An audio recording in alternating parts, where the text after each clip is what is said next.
I was going to start the show by doing my impression of Stevie Nicks because somebody said that I was singing Fleetwood Mac songs, which we all know is wrong.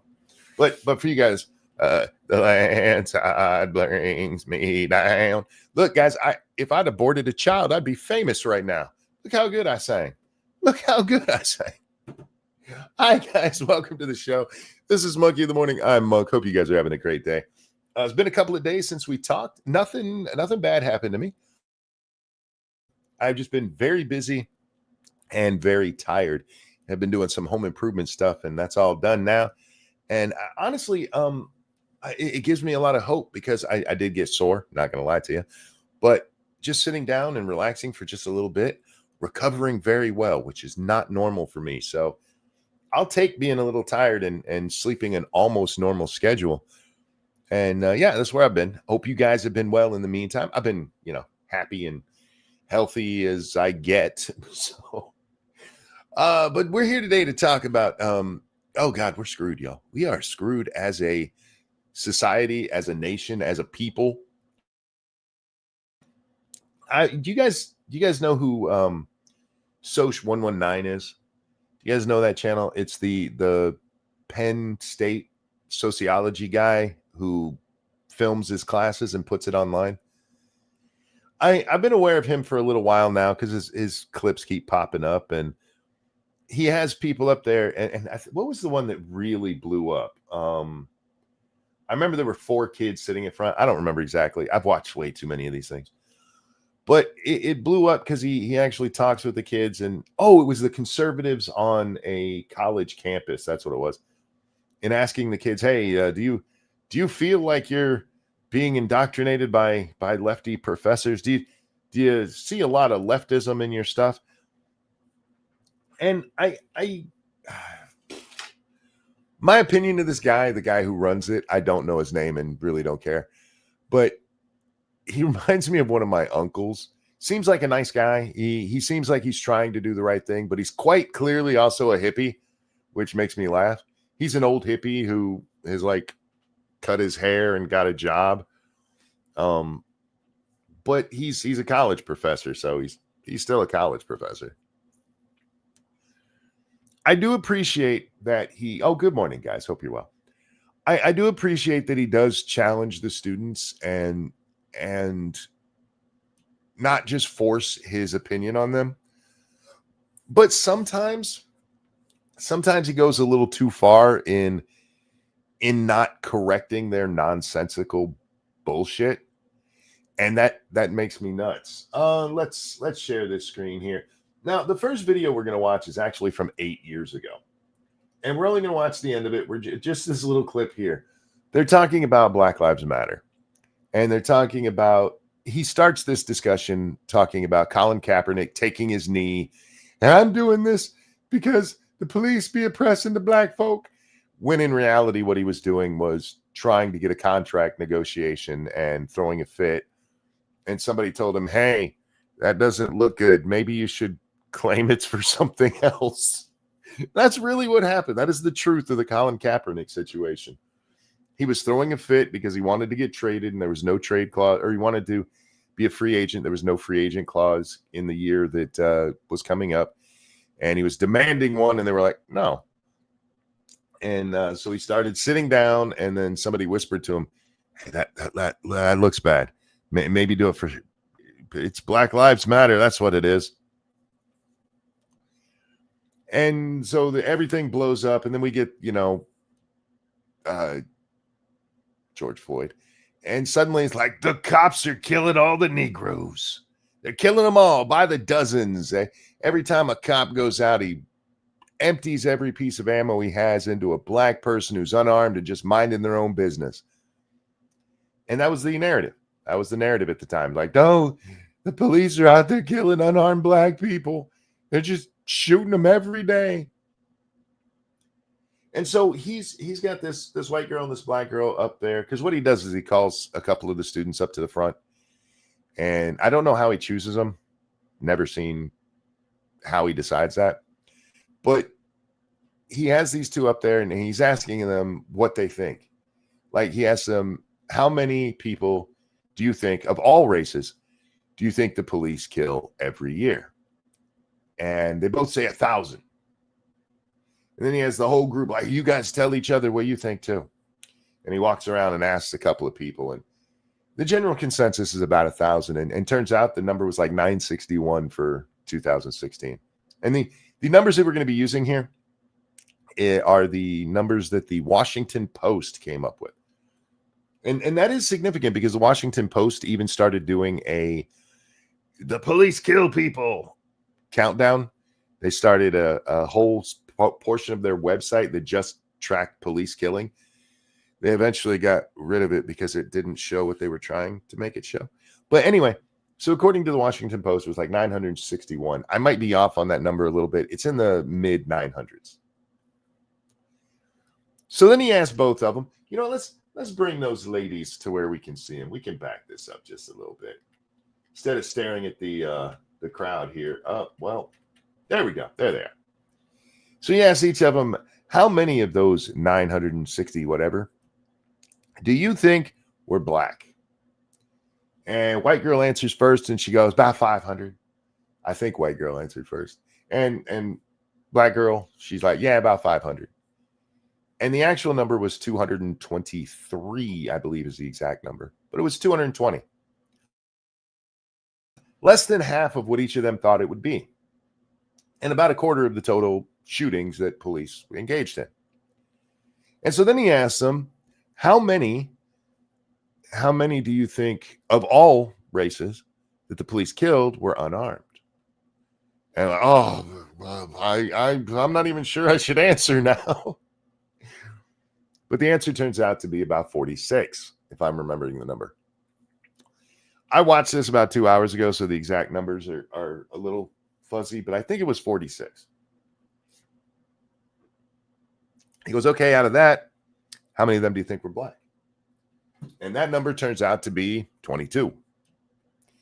And this is where we come up to, because he showed a slide where there's a black man holding up a sign that says, am I next? And he'd asked them earlier, what would you say to this guy? And even with those numbers being so ridiculously low, there's like 36 million black people in the United States, maybe 39 million. We'll go with 36 because it's a lower number, and that makes the statistics seem worse. So let's just say it's 36, right? 36 million black people in the country, and 233.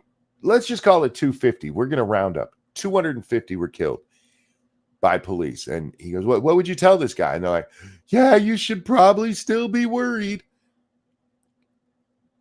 Less than 300 out of 39 million.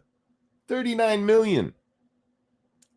And these two girls are like, yeah, you should be very careful, black man. You could be next. Well, sure, you could be next. You could be.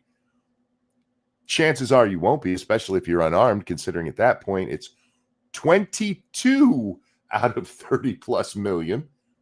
We're only in double digits now, low double digits. Yeah, you should be worried. And so he's getting ready to ask them, because he puts up this statistic that if you're an unarmed black man, your chance of being killed by the police is 0.6. That's the number of people, 0.6, a sixth of a person for every million black people. That's your ratio, 0.6 to a million. And so he's asking them, hey, holy crap, those legs. Oh, I didn't even look. Does she have legs? She's asking them, what would you tell that guy? Now, what would you tell that guy when he asks, am I next? And we get this brilliance. Clearly there's not. So 22 out of 233 black people who police killed. And for the record, this is in a big auditorium and stuff, and I cannot turn this up. So you guys might have to turn it up if you can't hear real well. Sorry about that. 2016 were unarmed. 22. There it is. 22 out of 233. Okay. So now the question is, so that means you have a 0.6 chance in a million. Can I just tell y'all something about my fucked up brain? That 0.6 represents how much of a person, which if you do the equation on that, you put that into fractions, 6/10 drilled down to its smallest numbers, 3/5. And when my mind noticed that, I just had to stop and laugh because I'm like, that's a weird, unfortunate coincidence. 3/5 of a black person is killed for every million. All right, moving along. 0.6 chance, about half of 1% in a million of being unarmed. Gold just said, glad it wasn't 3/5. It actually is 3/5. 6/10, you divide it by each side by 2, goes down to 3/5. That's the simplified fraction. Yeah, it's 3/5. 3/5 of a black person is killed out of every million by police each year, or at least in 2016. Unarmed black people, I should say, because it's a little bit higher with the 200. But anyway, Black skin and killed by the police. So now, when you answer that guy's question, am I next? What would be your answer to that question? 22 out of 233 black people. I think that's a lot. Go with the bottom one. she's not wrong that 22 out of 233, but realize 233 is the total number killed. And about 10% of those were unarmed. Yeah, but when you're looking at the total black population and the guy's question, am I next? You're not looking at the 22 out of 233. There's not only 233 black people in the United States. If the police killed 10% of all black people, yeah, that would be a fucking problem. That'd be a huge fucking problem. You're talking about 3 million people a year. But what you're looking at with the 22 is 22 out of 36 million or 39, whatever. I'm just going to say 30 million. I know it's more than that, but 22 out of 30 million people. That's not a lot by any fucking stretch of the imagination. What the fuck are you talking about? But did you see what she did?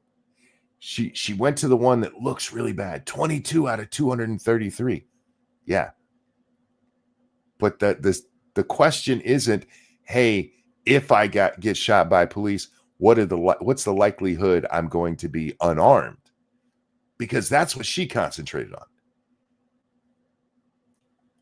At the bottom, 0.6 out of a million. If he it. stays unarmed, Wait he for says, it. bro, listen, despite of how you're dressed, despite of who you are, if you remain unarmed, right, that's the likelihood of you being killed by the police. I think it's a lot because even I think it's a lot. 22 people. Do you know what would happen if there was a disease? Like they found a new disease and 39 million people got infected with it. 39 million people immediately infected and totally 22 died. Do you know what they would say the chance of death from that fucking disease was? It would be literally statistically insignificant. We do most things out of 100,000. When we're looking at what impact it has on different demographics, like this many women are affected, this many black people are affected, this many Latino dwarves with a limp are affected. We do it out of 100,000. He had to drill it up to 1 million, because if you don't go out of 1 million, that 0.6 turns into 0.06.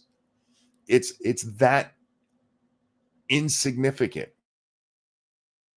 Now, they did have a little bit of a discussion earlier in this where they're talking about whether or not it's significant to the family, right? Like if only one person dies each year from a meteor falling on their head, yeah, that's statistically irrelevant. But to the family of the guy who got killed by the meteor falling on his head, it was a significant moment. And this is where we get into problems in our wonderful enlightened society is that we do often drill down to the individual instead of looking at the overall. Like, yes, for a family that lost somebody to an actual bad police shooting, that is incredibly important to them because they lost a family member. But if you didn't know that guy, and look at George Floyd, he was a fucking scumbag piece of shit druggie. How many people actually knew George Floyd? 10, 20, maybe. If he was a really popular habitual drug addict, maybe 20 people might call him friends. And that's being incredible. I've never seen a horrific drug addict that had more than like 2 friends, but I'm gonna be real gracious and say 20. Was that enough to burn down Minneapolis? Was that enough to impact Canada? Canada had Black Lives Matter rallies, for fuck's sake. England had Black Lives Matter rallies over a degenerate piece of shit who got killed. And let's take their absolute narrative that Chauvin murdered him, kneeled on his neck until he couldn't breathe no more, and he died. And it was all that. Even if you take all of that,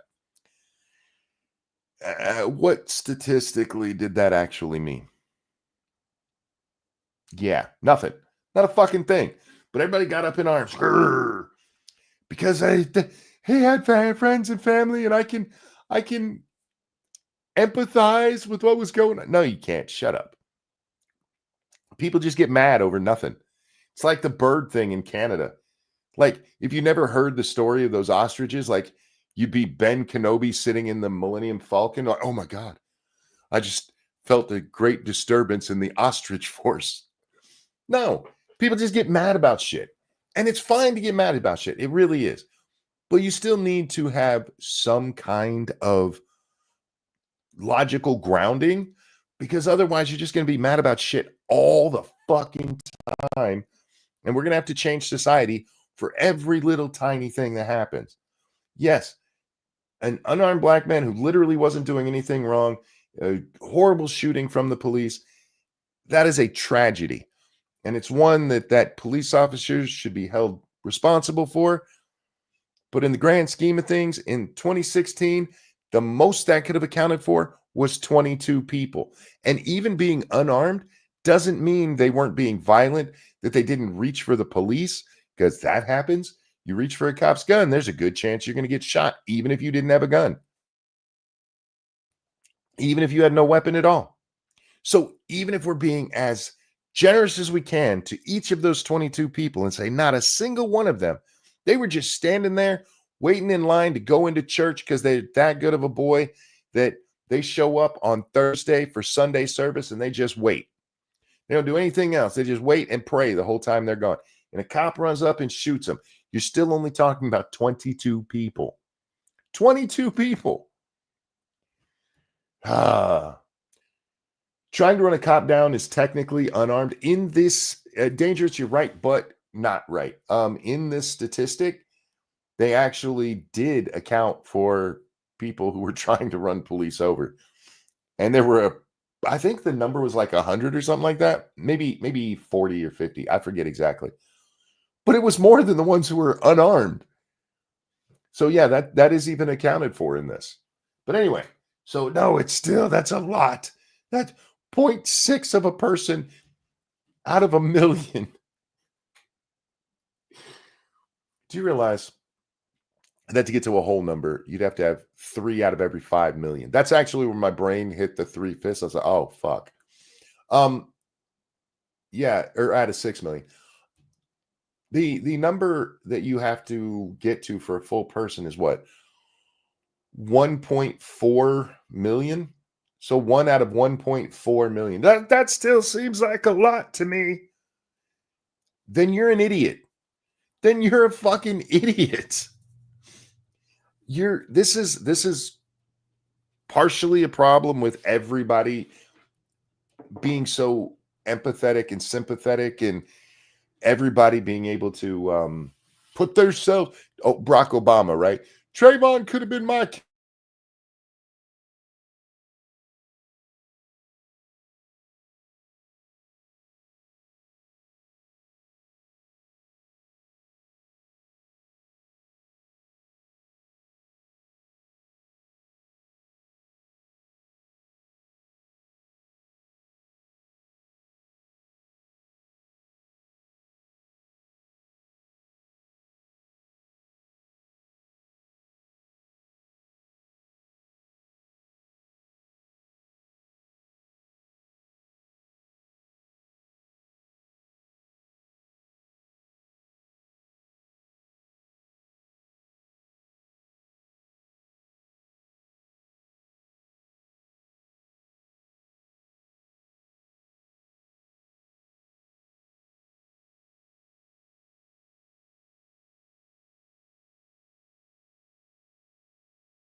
Well, that was annoying.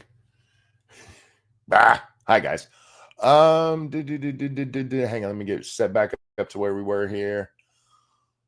There we go. Now we're on my other internet, so it's gonna be a little bit choppier as we watch video. Sorry about that. We don't have a lot of video to watch tonight anyway. I did want to watch more because I wanted to watch the Patton Oswalt thing, because this is why I realized we were really screwed.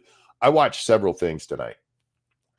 I watched the Patton Oswalt on with Bill Maher. I watched several of these. I watched some John Stossel videos. And then I watched the video about Zoran Mandami, where he's like, I'll arrest Benjamin Netanyahu if he comes to New York. Good luck with that. Go ahead and start that fight. Let's see what happens. Anyway, so these girls, even when given the statistics, even when shown beyond a reasonable doubt that this isn't a massive problem, this isn't even a minor problem. And for the record, one of the reasons I wanted to watch the Bill Maher talking to Patton Oswalt thing is Patton Oswalt said, black people came out and said that they were getting treated horribly by the police. And everybody was like, no. And then body cameras became a thing. And everybody was like, oh, we can see it all. Look how much there is. Have you guys noticed what's happened since body cameras have come out?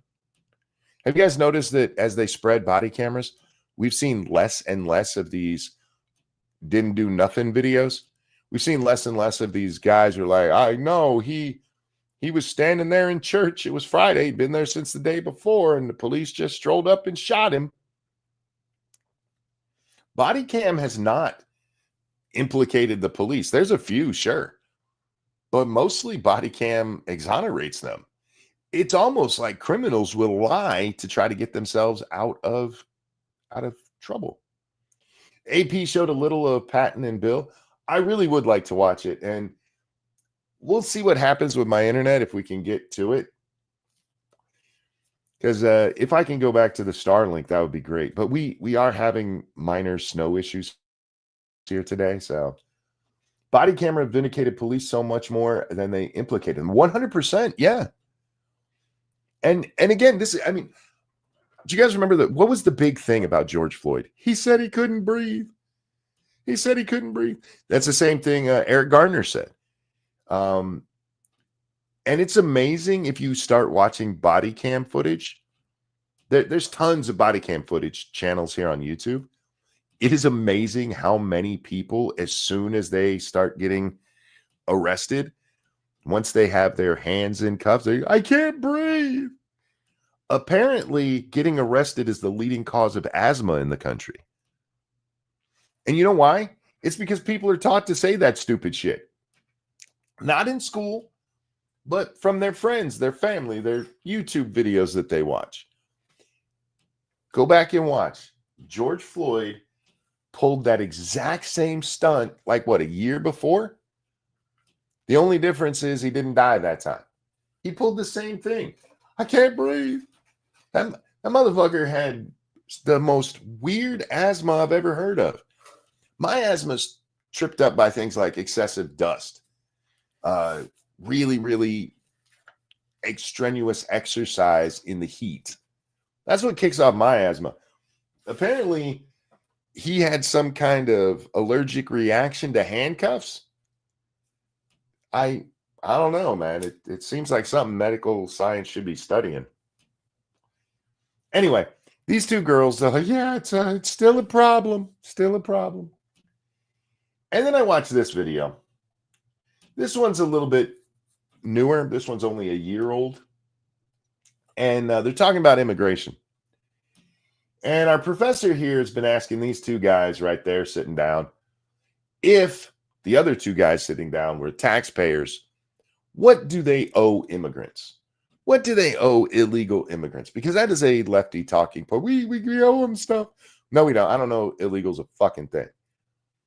And their answers are dumb. They really are. But then he starts talking to this dude over here in the beanie, in the Tim Pool beanie. And what I heard was so utterly fucking ridiculous that we have to watch it. There's no too many in terms of like the whole taxes. Like, how many taxes can we? The no too many. The question to him was, how many illegals is too many? How many is too many? And that was his answer. There is no too many. Hey, it's like, I mean, do you want to cut funding to the military? Because like we could use free healthcare, we could use better I education. really wish he would tell these people they don't have to have their phone up to the microphone so they don't sound like fucking this. When you're using a microphone, I know you see singers and stuff, and they always have it right up to their mouth. That's not how you actually use a microphone. What you're watching in those situations is people singing along. Well, they're mouthing along to stuff that they've already sang off camera. Don't have to work to your fucking you sound like a fucking retard. Bro, tell your people to move the mic back, because I've seen several of yours where they're filleting that fucking microphone and it's annoying. Sorry. That's a complete aside. I mean, do you want to cut funding to the military? Because like we could use free healthcare, we could use better education, we could use better, we can do so much things, and that could extend to the rest of the world as well. Homelessness could be ended with $2 billion. Homelessness could be cured with $2 billion. Are there any Californians in my audience right now? Any of you guys out there right now? Do you guys know how much we've spent on homelessness? Do you guys remember Comic Relief? It's not like homeless. They've only spent $1 on homelessness over the years. But he's about to repeat another thing that we'll get to in a second. Homelessness could be cured with $2 billion.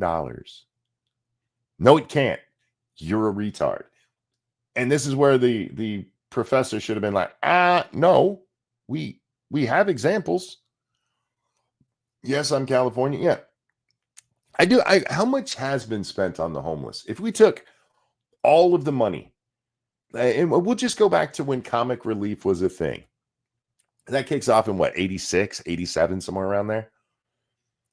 Just since then, how much, when we're talking state, federal, and private donation, how much has been spent on homelessness? Do you think it's less than $2 billion? I know it's more than that, because California right now, one of the big things going against Gavin Newsom is just how much they've spent on the homeless, and the problem hasn't gotten any better. All right. World hunger could be ended with something similar, like $6 billion. World hunger could be solved with $6 billion. Now, this is that nonsense that idiot said to Elon Musk. Remember that? Some fucking activist asshole like, Elon could solve hunger. All it takes, or he could solve hunger. All it takes is $6 billion. And Elon said, where do I send the check? And the guy said, when I said $6 billion, what I meant is I had my head up my ass and didn't hear the question. You could solve food shortage. You could solve hunger with $6 billion. Well, again, let's do the math. Do you know how much we spend on food stamps in a month? Anybody know? You should. We just talked about it. not necessarily on this show. I don't know if we talked about the number on this show, but it was in the news. Do you guys know how much the United States spends on food stamps in a month? $7.8 billion. More than this asshole says it takes to cure world hunger. We spend in a month. In 1 month. So apparently, we have solved the fuck out of hunger 12 times over every year. We spend 7.8 billion on food stamps. And we could cure hunger with that worldwide. This is a college student. This isn't Podunk University. This isn't Tidewater Community College. Sorry, it's the only community college I could think of. That's a real place, or at least it used to be. This is Penn State. You actually have to try to get in here. And this little dumbass motherfucker is like, with just $6 billion, we could solve all the hunger problems. And this is the issue, is that these idiots aren't challenged on the nonsense that they repeat. They're just not. They're just, we have an affordability crisis. And this is a year old, guys. This is a year old. Do I expect him to know that number? But no, if he brought up the 6 billion, though, he definitely heard the exchange between Elon and that guy, because that's like 2 years old now. No, yeah, we could solve it all. $8 billion. We could solve homelessness and cure world. We spend the total that you just said that would solve homelessness and world hunger in a single month just on food for Americans. Just on food for Americans. Maybe, and I'm just throwing this out there, you don't know what the fuck you're talking about. But I run into this a lot where people are like, we're just not giving them enough. It's just more money. This is the answer to everything. And this is actually where we were going to watch a John Stossel thing, but whoops. John Stossel is talking about the fall of Rome. And several things are credited with the fall of Rome. Barbarian invasion, the split with the Byzantine Empire when, people move over there and Rome just kind of... But one thing that's not talked about very often, or at least not enough, in my opinion, was the entitlements. You guys do realize they had a welfare system back in ancient Rome, right? They had food for the poor, bread for the poor. And you know what happened? Well, the poor people got it, so people who were a little bit better off than them but still poor. Like, wait. I want some of that too. And so the politicians were like, yes, we're going to give your group that bread too. And then the next election, like, I'll give even more bread out. And eventually they got to the point where they couldn't do it. They couldn't give out all the stuff they promised to be given out. Now, ours is a little bit different in that we deal with the fiat currency that we use. But for them, a lot of it was like, you're going to have bread. And then they're like, we don't have enough wheat fields for this. We can't keep giving everybody bread. Entitlements are a problem. They are. I'm all for a safety net, but a safety net will never stay just a safety net as long as politicians can buy votes by giving people free shit. Thank you, Alan, who says, morning, monkey. Thank you, sir. That's very generous. Good morning. Hope you're well. Yes, the late Republic, early empire policy caused the fall of the WRE 500 years later. What? You do realize that the social spending, the free stuff, didn't stop with the rise of Octavian, right? Sure. All right. Anyway, These things more are than 6 billion, but nonetheless, that's okay. it doesn't. no, not. See, this is what I'm talking about with not nonetheless. He just said something absolutely retarded, and I get it. You're trying to help him think. You are, but that's not a nonetheless question. When somebody says something as ridiculous, again, let's do the math on this. Do you know what 8 times 12 is? Anybody know?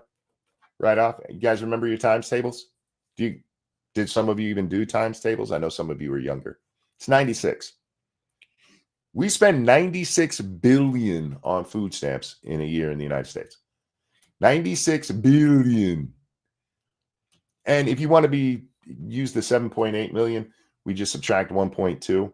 So it's $94.8 billion a year. 94.8. This idiot just said we could cure hunger for 6 billion. That's not a nonetheless question. For 7% of what we spend annually on hunger, we could cure hunger. The fuck are you? This is somewhere where, like, look, I get it, dude. I get it. You're trying to help them think, but you can't help them think if you're so dismissive over something like we could cure hunger for 6 billion. Oh yeah, that's just, it's a little more than that, but whatever. Yeah, make your point. It doesn't matter how much it costs. I think it's still worth it because money. What? Why would you? What are you going to do? Just accumulate and accumulate and accumulate? So we could It doesn't matter how much it is, because what are you can do? Just accumulate the money. And this is part of this is why they're going after wealth now instead of income, where it used to always be they make too much. Now it's like they have too much. Because then it's, oh, they're accumulating wealth. How is that keeping you from doing it? How's that hurting you? When will Jack be on so you can both sing? I don't know I don't know if Jack's even awake. But Greg, just in case, happy birthday to you. Happy birthday to you. Happy birthday, dear Greg Rogers. Happy birthday to you. Happy birthday. Hope you had a good one. Really do. How much are you willing to spend on it personally then? Oh, well, see, Pete, here's the thing. These people are never the ones who do that, right? Like, do you guys remember when Warren Buffett came out and he's like, rich people don't pay enough taxes. My secretary pays more taxes than I do, which isn't true. His secretary paid a higher percentage of her income. Actually, she didn't pay a higher percentage of her income. He's paying capital gains versus actual income. Rich people pay a higher percentage. We have a progressive tax system. But anyway, let's say for argument's sake that Warren Buffett was right. You know what he could have done that day? He could have wrote a check to the United States government. You're allowed to donate money to the United States government. He could have made his own personal expenditure to the government, whatever he wanted it to be. Instead, what he did is came out and go, we rich people don't pay enough. Somebody should really do something about that. Somebody should fix it. I don't have to pay as much tax as my secretary. I'm not going to do it. I'm not giving up any fucking money. I'm not told I have to, but somebody should. Somebody should tell me I have to. And when it comes to the rest of the people, there's Warren Buffett. Even Warren said it. I don't even have any money, but if I was in charge, I would take all the rich people's money. It's what we see with Mamdani up in New York. The rich people aren't paying enough. They need to pay their fair share. Well, what's their fair share? What is their fair share? They pay most of the taxes. They absolutely do. That is undeniable. For all the talk of the tax giveaways to the rich pay way more taxes than you will. There are some people who pay so much in tax, they pay more than you and literally every person you know combined pay. And more than you'll ever pay in your whole lifetimes, they pay in a fucking year. Do you know how much you're going to have to earn to pay $1 billion in taxes? Now the poor people are getting screwed. 50% of the American public pays no tax. In fact, many of them pay a negative tax. Do you know what a negative tax is? That's where the government, instead of taking your money, gives you a bunch. Yeah. And that's where we are. A ton of people get way more back from the government than they paid in. With the child tax credit, the earned income credit, they get a shit ton of money back. And the poor have to. This is why you always see when the politicians are talking, you'll notice when it gets to the tax part of it, instead of saying the poor, they'll change it to the middle class. The middle class are paying so much. Middle class do pay way more in taxes than they should, but everybody does, except for the people who are getting money back that they didn't pay in. But they use the middle class because the middle class actually do pay taxes. Poor people don't. They don't. I know it comes out of my check every week. Yeah, what's your H&R Block rapid refund look like, motherfucker?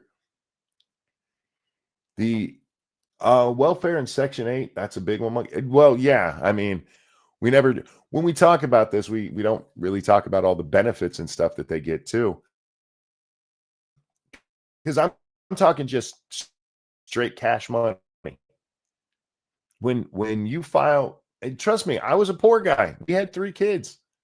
I spent most of my 20s and 30s not paying a dime in taxes and getting more back than they took from me.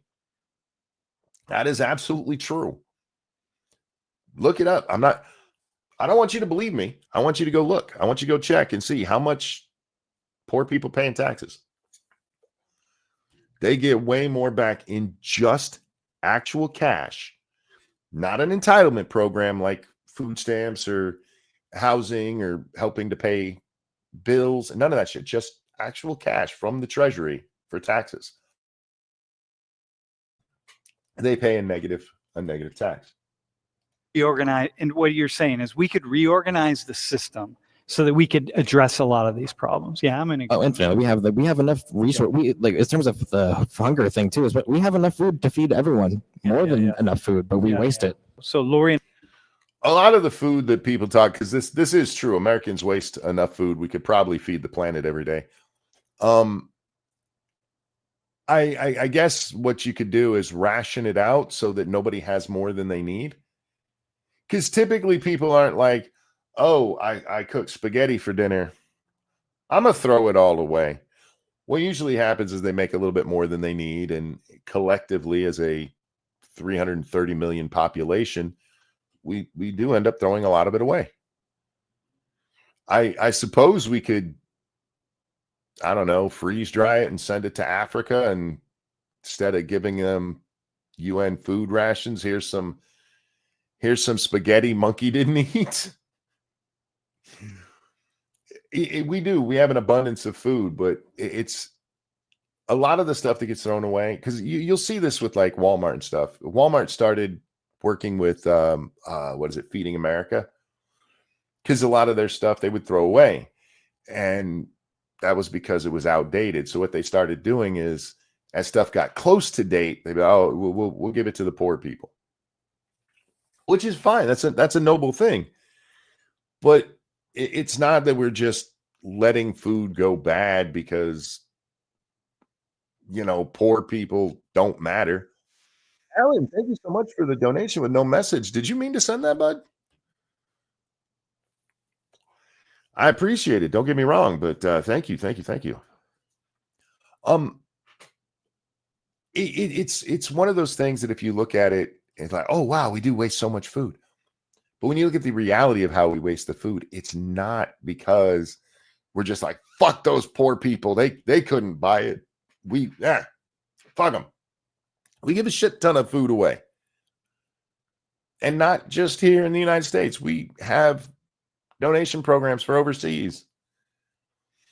But not in these guys' world. No. It's just because we spend too much on the military. If only we didn't spend that money on the military, then we could give somebody monkeys old spaghetti. My grocery store gives some out of date to the local food bank. Yeah. I remember when our Walmart, because I was working there, when we started working with Feeding America, and we went from throwing some stuff away to saving a little bit of it and giving it to other people. It's a noble thing, sure. But you can't take that same mentality, because again, it's as it's getting close to its expiration date, we're like, okay, give it to people who might be able to use it, and that. Well, if you do that on the worldwide scale, and you're talking about, I don't know, shipping a pound of hamburger overseas so that somebody in the Congo can eat it, there you got to start like at the beginning. Like, oh, we just killed the cow. We need to ship this shit now so it'll still be edible by the time it gets over there. We have a real problem in Western society of thinking about helping people. And it literally is, I hate to use this because everybody uses the example, but it's literally teaching a man to fish versus giving him a fish. If you give him a fish, then he's going to come back and, want another fish because he doesn't know how to get his own. So which is actually the better thing to do? To give him a fish a day or teach the man how to go out there and catch his limit each day? Ellen, thank you again. Who says, yep, I meant it. Thank you. Thank you. We have to keep it frozen. Yeah, you're talking about the logistics of this and not just keep it frozen. We have to keep it frozen from the time that it leaves the slaughterhouse all the way until it reaches the person who's going to eat it, or at least very closely. How many of you guys shop at Walmart? Any of you guys ever went and those little round things of hamburger that they have, the little tubes? You guys ever pick one of them up and it feels frozen? It's because it is. It's frozen to keep it fresh enough until, you can eat it. Because once it's unfrozen, you only have about 3 days before we start talking about the possibility of disease. You guys do know all this, right? You guys know how not to give yourself food poisoning. Anyhow. We walked over the border into Nogales. We were in Arizona, Nogales, Arizona. We walked over the border, end up in Nogales, Mexico. We're walking around. We meet Jose Manuel. And he says, hey, can you guys help me? Now, this guy doesn't speak any English. And here's his story. He comes from southeastern Honduras. So he walked from southern Honduras, all the way up to Veracruz, Mexico. How come he didn't stop along the way and get a fucking job? Is that wrong? How come nowhere between Honduras and trying to come across the U.S. border? How come nowhere along there did he stop at the Mexican authorities and go, hey, I need some help? Do you guys realize that they have to, if you come from South America, you have to cross like at least 4 different countries before, if you're at the tip of South America, you're there in Colombia, you still got to cross like at least 4 countries to walk across Mexico into the United States. Department of Interior, don't feed the animals. Yes, it makes them dependent. Yes, 100%. It is amazing how we throw out common sense when it comes to helping people. Again, we don't want people to starve. I'm not here to like, no, just let them die. No. That's not even close to the point. The point is that it's a safety net, and you need to teach them to take care of themselves. Oh, hang on. Excuse me. I'm so sorry. Shit, I just realized I had time to mute, but I was I was way more focused on that sneeze. We need to teach people how to be productive members of society. And instead, what we're telling them is, no, you don't. Oh, thank you guys. You don't have to be a productive member of society. You deserve to be taken care of. This is another reason I wanted to watch the Patton Oswalt thing, because they talk about AOC for just a little bit. And Bill mentions that she might be a great candidate if she wasn't stupid. I'm paraphrasing. And Patton's like, what do you mean? What do you mean not stupid? And Bill's point was actually that she needs to be more mainstream left than full-on commie. But Patton, he couldn't, what? What do you mean, huh? She's what? AOC, in her original release of the Green New Deal, you guys remember when that got, I'm using air quotes, leaked? It wasn't leaked. it was put out by her office. And in it, it said that people who can't or don't want to work, it says can't or won't work should still be fed. Can't or won't work. And then they took it out and they're like, no, we didn't mean that. Bill was just writing stuff down and we forgot to cross that part out. Literally, that's their idea. Even if you don't want to work, we should take care of you. Not that there's anything wrong with you. Not that you're a cripple. Not that you're mentally retarded. No. Can't or won't. There's a big difference between can't and won't. I don't even know how to deal with people who don't understand that. And I don't know how to deal with people who are like, well, if he doesn't want to work, he should still get fed. No, you should get your ass up and go do something productive.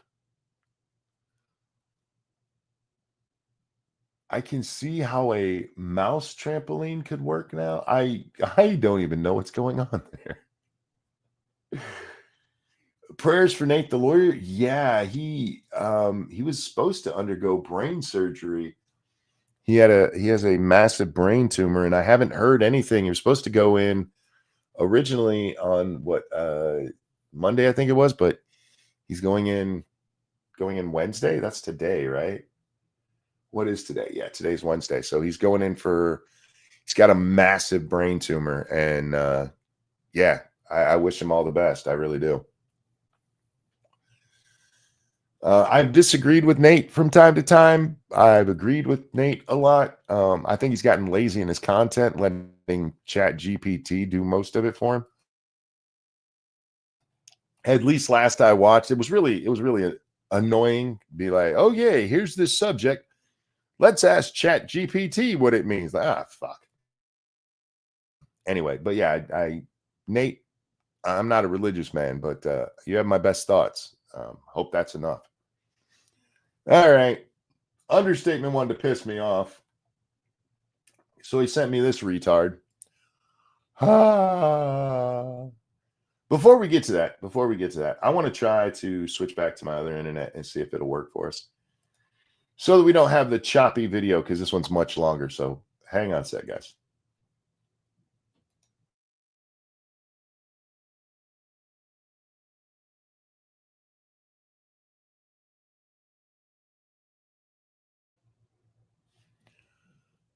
Okay, it tells me I'm back. So hopefully the internet's working well enough. You guys don't often get that warning before something goes out, do you? I like to subvert your expectations. So this is Sagar. I forget what his last name is, and I don't really care. He just don't go to sleep. I already did that tonight. Him and Crystal Ball used to be on, I forget the name of the show, but they were on The Hill, and they were like, oh, we want to make our own money. So they went out and they made their own place called Breaking Point. That's what we're watching here. Sorry, Breaking Points. His name? No, it just says Sagar. Okay, Crystal and Sagar. Crystal Ball being that absolute retard who proved she was retarded. She made it legal with the state by marrying Kyle Kalinske. I mean, she's one of the few people who has government documented proof that she's a retard. And good on you, Crystal. That was kind of mean, wasn't it? Sorry. Sagar here, he's going to talk to us about Ron DeSantis and getting rid of property tax. Sagar is one of those people, and there's a growing how do I want to say it? Because it's not growing. It's becoming more legitimate. Let me put it that way. Going back to 2016, there starts to be this big movement of old people suck. Old people suck, and they suck a lot. They suck. And for the most part, that was just because they didn't like how they voted. Well, now, because of things like wanting to get rid of property tax, you have people like Sagar here who are like, old people suck and fuck them. Fuck them. Fuck those old people. And that's what he's talking about here, because DeSantis wants to get rid of property tax. On the heels of Texas voters deciding to embrace lower property taxes and lower school taxes for boomers, Florida has decided to try and one-up them.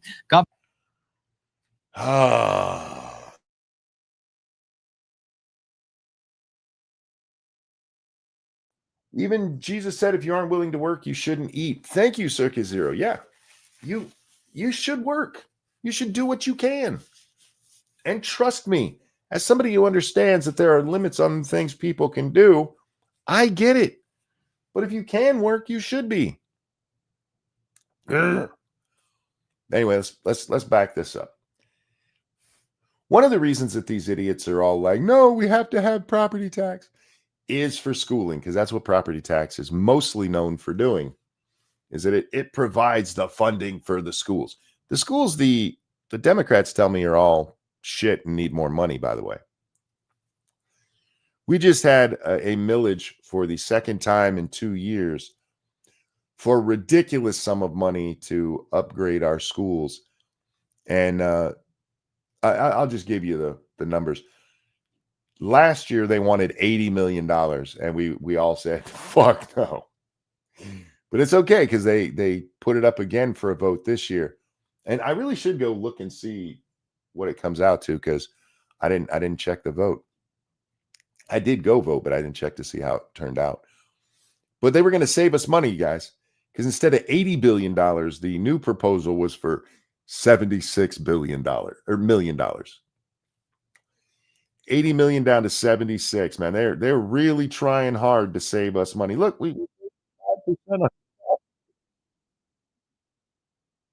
Keldrick, thank you. Letting Americans keep more of their own money, the bastards.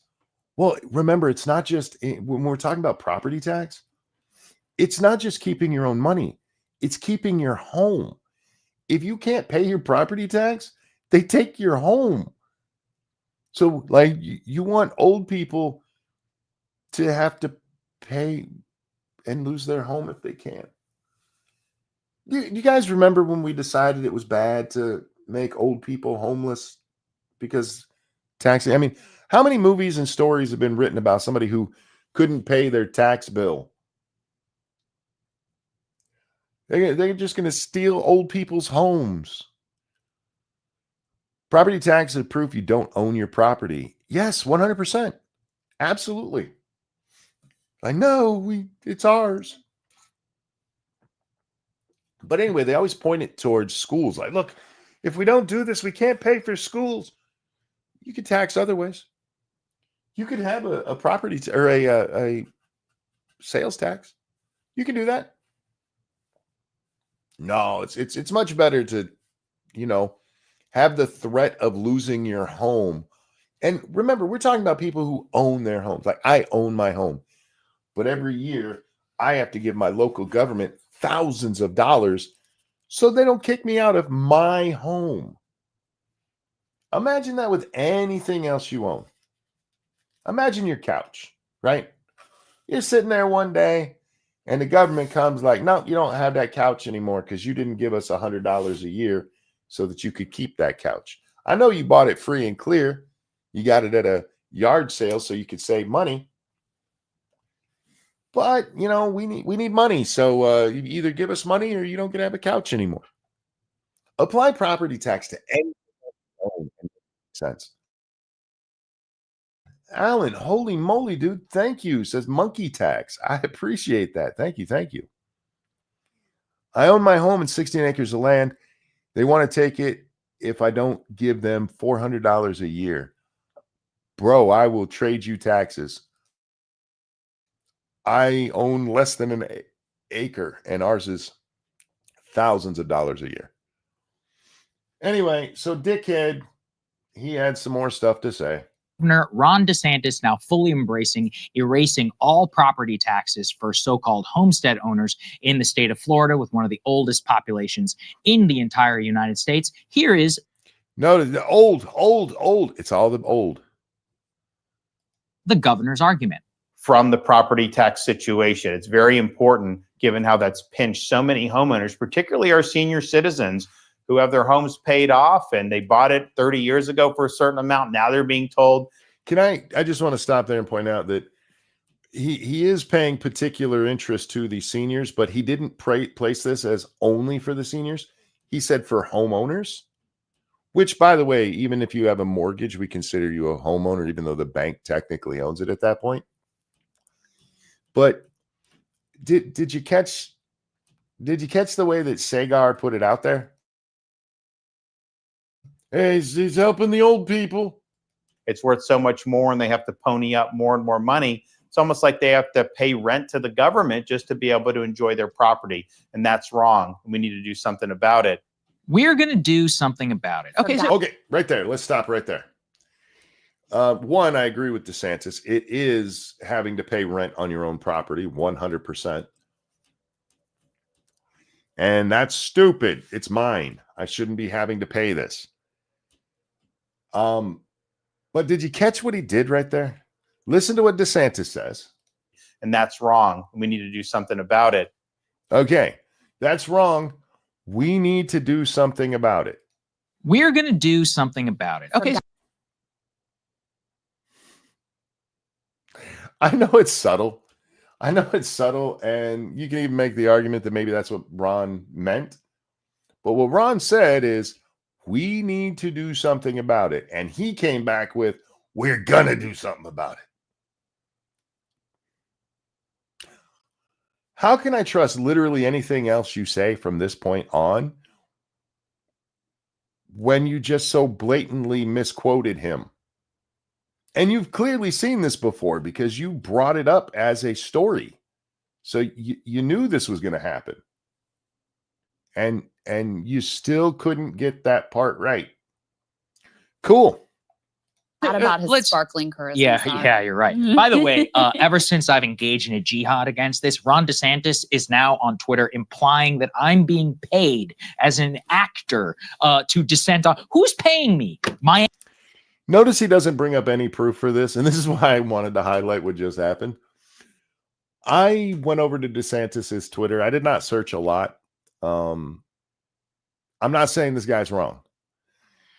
I'm saying I didn't see DeSantis say any of that. I didn't see DeSantis imply that he was a paid actor. I'm not saying, not saying it didn't happen. But as a news person, this would be a great point to, put it up on the screen.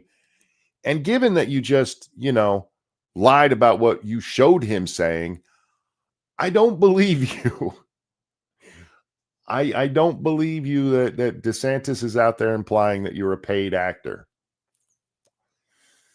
But anyway, Miami-Dade County, huh? The school district of Miami is like, please, sir, will you please post on behalf of the children of Florida? I'm doing this out of the goodness of my own heart, okay? Because I care about the young people in the state of Florida. And people like DeSantis and Greg Abbott love to go around and say, oh, look at all these families that are moving here to Florida. And at the same time, what's happening? They're enacting policy, which will be a massive giveaway to the elderly. Now, a massive giveaway to the elderly. Not making the elderly pay taxes for something that they already own, free and clear, is giving them something. This is how liberals always think about taxes, because it's not your money. Do you guys get that? That in the liberal mind, it's not your money, it's their money, and they will let you keep as much as they think you need. It's the liberal way. And this is why we're screwed. We're just screwed. That's why that's the thumbnail. We're screwed. Academia is filled with retards. The media is filled with retards. None of them understand how anything works. They think that all of your stuff should be theirs to do with as they please. And you, especially if you're old in Sagar's world, fuck you. I just imagine that, like, he had a really bad run-in with an old person when he was young, right? Like he went to McDonald's and he desperately needed a fillet of fish, but there was an old person getting their senior coffee in front of him, and he's like, damn it, I hate old people now. I don't know. What I really want to say is I can't say on the air because it'd get me in a lot of trouble. But your hatred for the old, knock it off, because we all know where it comes from. The hatred of the old started when Donald Trump got elected, and they're like, old people made this happen. And then they turned around and elected there's an asterisk on that elected the oldest man ever to hold the office. Argument is actually we already cap property tax for old people, so this would be directly helpful to the young. Here's the deal, guys. It doesn't take a genius to do just a tiny little bit of research into where does all this property tax dollars go. Let's go. See, not where it comes from. Not where it comes from. No. Where it goes. Where can we redistribute your money? That they already have property tax capped for seniors doesn't mean they're not paying money. And it's not capped for all of them. It's not capped for all homeowners. It ignores the central point that this is mine and you don't get to charge me for having it. This is mine. Look, Sagar, right now you're wearing a tie, a shirt, a jacket, glasses, and a watch. I can see all of these things. Oh, and you also have a mic and a pocket booger rag.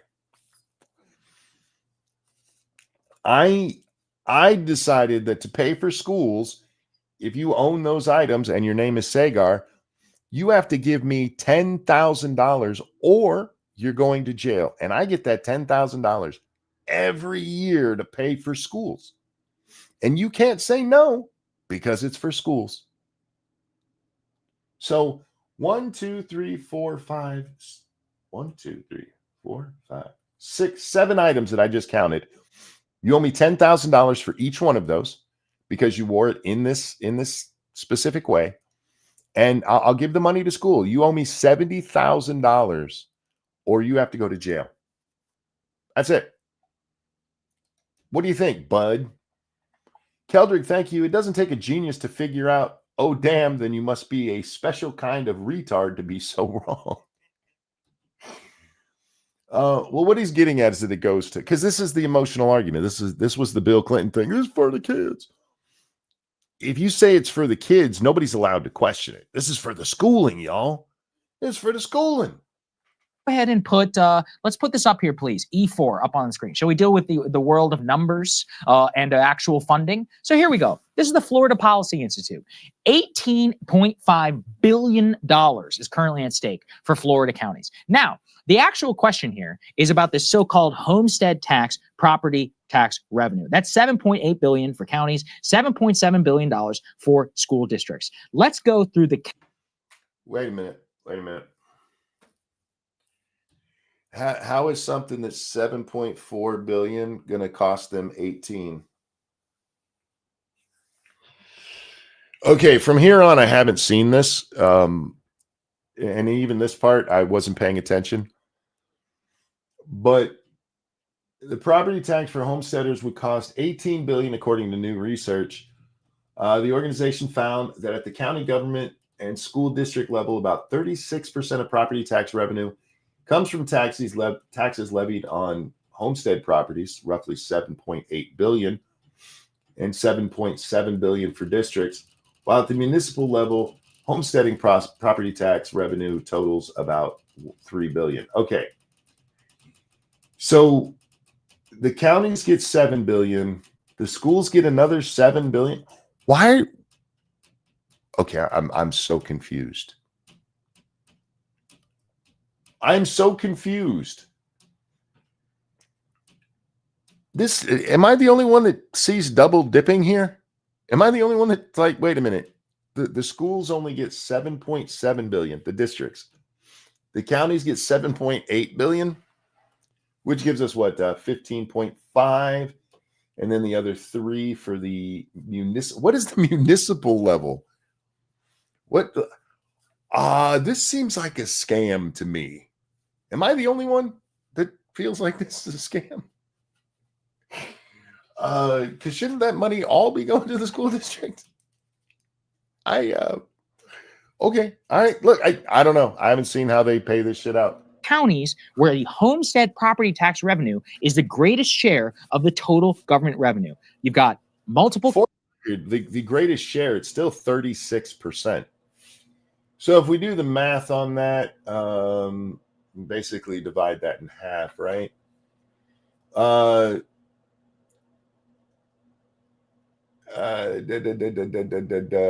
Multiply times 3, basically. So about another 78 billion or 75 billion dollars is still being spent from other sources. Hey, how about you raise those other sources instead of taking it from people who own shit?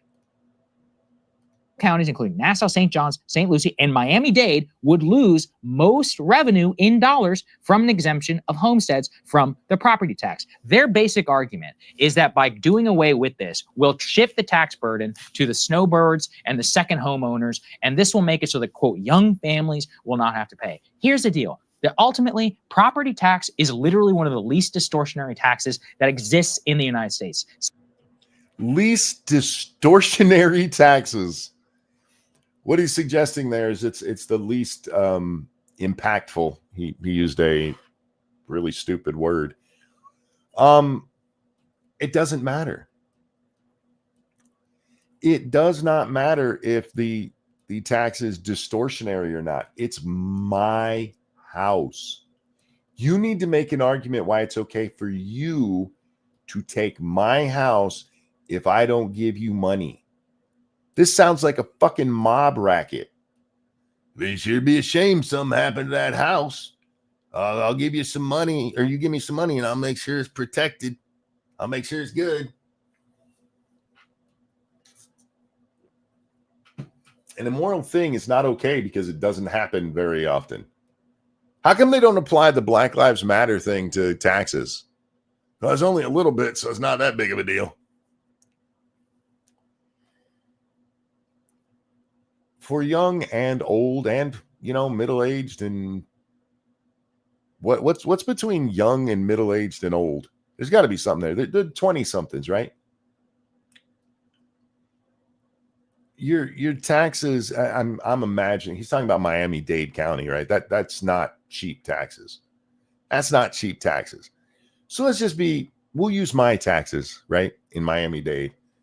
Let's say that there's somebody who has to pay roughly, okay, I don't want to give my exact tax. Well, we'll just pick a number, $2,000. $2,000 a year on a part of their mortgage is just for taxes. $2,000. That's over $100 a month. It's what, 170 a month, something like that. What could those families do with that $170 a month? Second, people say, you know how libertarians always like taxation is theft? Guys, property tax and land tax, and specifically a general property tax, has been around since before the Republic was even founded. So is slavery, asshole. You're going to need to give me a better... This is a fallacy. This is appealing to history. What would be the actual nonsensical academic term for that? Hey, it's always been this way. Okay, let's say it has. You need to justify it, though. Because I don't know if you know this, Sagar, but when we go back and look at how the land barons did things, we typically talk about how fucking bad it was, asshole. Appeal to tradition. Thank you. It's an appeal to tardation, actually. Just because something is old and how we did it doesn't make it right. This is called progress. You're progressive, aren't you? Eventually, you're supposed to realize, well, wait a minute, that was a bad thing. Like slavery. Slavery has literally been around since at least biblical times, and we know even further than if you're looking at the regular record, the historical record. It's every fucking society has had it. So I guess Sagar here is like, hey, look, man, slavery's good. Slavery's good. It's always been around. Just because we outlawed it in the West doesn't mean it got outlawed. It still happens in the world. So I guess in Sagar's world, slavery's good. It's always existed. Nothing wrong with it. Beating women always existed. always existed. I guess let's beat some women. Rape literally always existed. I suppose in his world, rape is a good thing. Because, hey, it's always been done. Blue Eyes, thank you. Fentanyl kills by suppressing the brain's ability to control breathing. Michael Jackson died by fentanyl and was blue as a blueberry. George Floyd took a whole bunch to avoid drug possession charge. Yeah, look, I don't think Chauvin killed Floyd. I do still have a problem for how long he was on him when he knew he wasn't breathing. I get the reason for it. But just as a human watching another human die, I still have trouble with that. Anyway. Income tax, capital gains tax, and all these other taxes, which are more novel inventions. Property tax is the most American tax that exists that goes.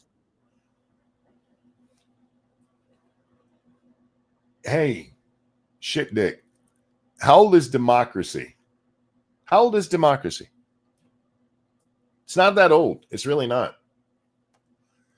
And even when you're talking about the democracies of things like the Roman Republic, how many people actually got to vote?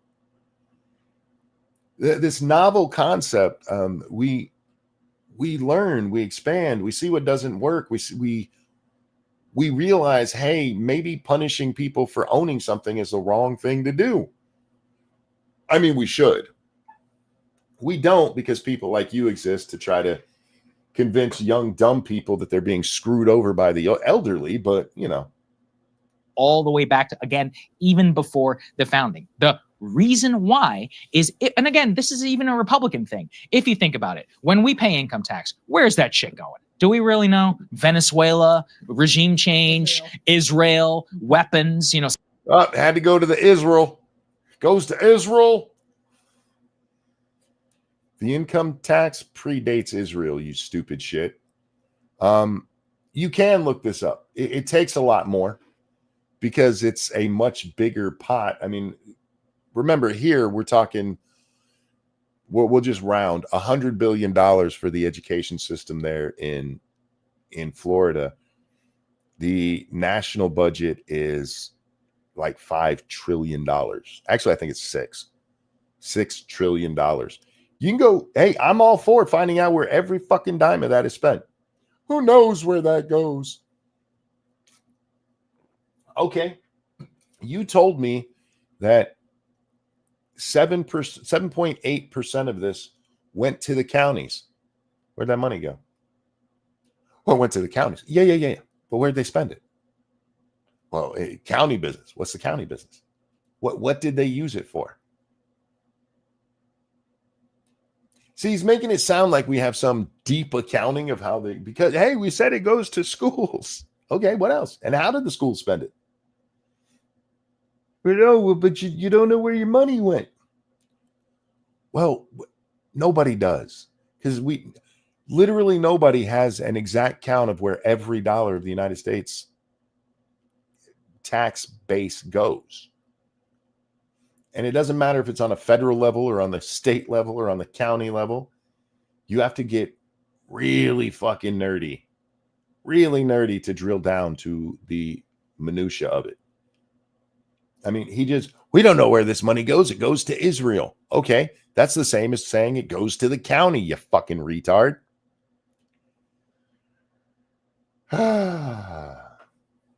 Some bullshit, somebody else, boomers, Medicare, Social Security, something like that.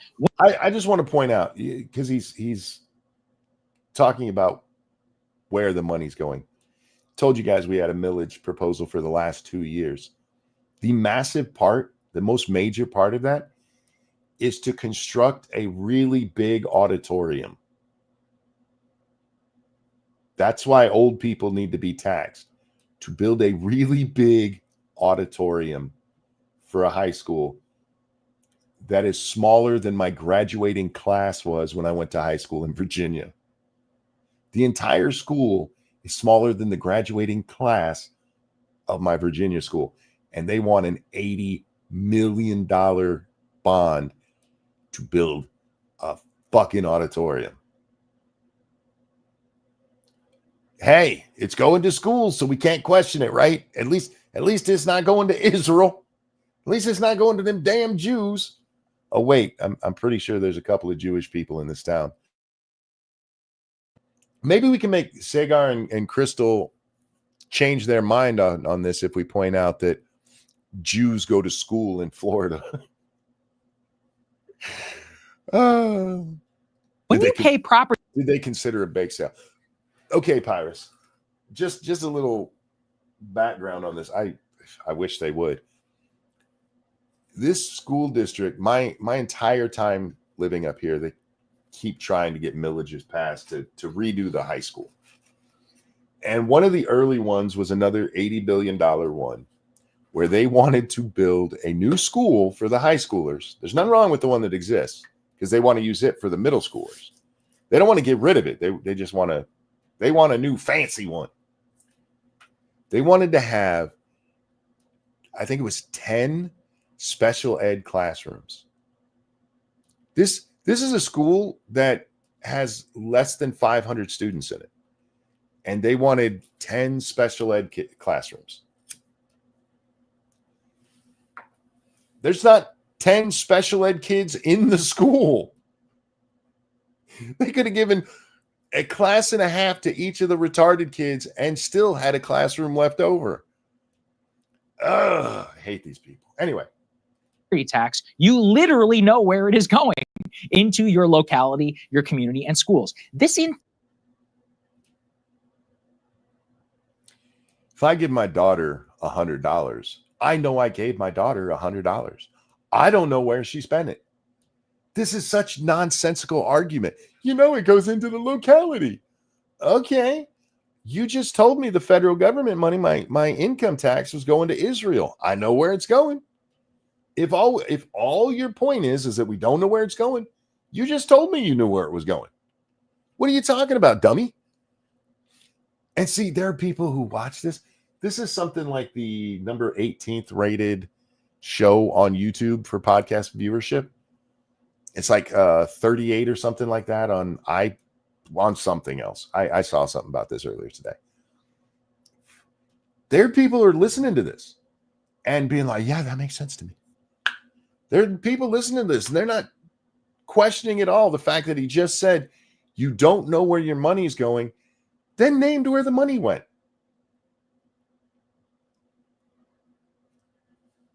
Entire thing is being sold as a way to shift the tax burden off of young people. If you're going to lose 18.5.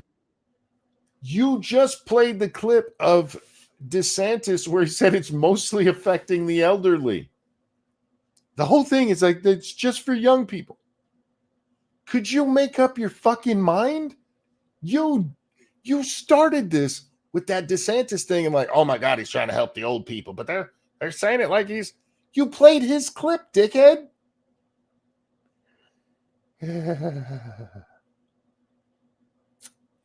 Wherever Sagar lives should raise his property taxes. Yeah, I think they should raise his property tax to 100% plus 5 of his income. Show me how much you believe in your shit. Nah, you fucking dick. Hey, I'll tell you where it's going. It's going to the schools. $1 billion in the state of Florida. And again, if you break it down, there are multiple counties where the homestead property tax specifically makes up some 51% of the overall dollars that flow in. And you didn't show that at all. I'll take your word for it because I don't feel like looking it up myself. But the highest one you showed us was 22%. I can go back if you want. I can go back to what you put on the screen, dickhead. 24. I'm sorry, I said 21. 24.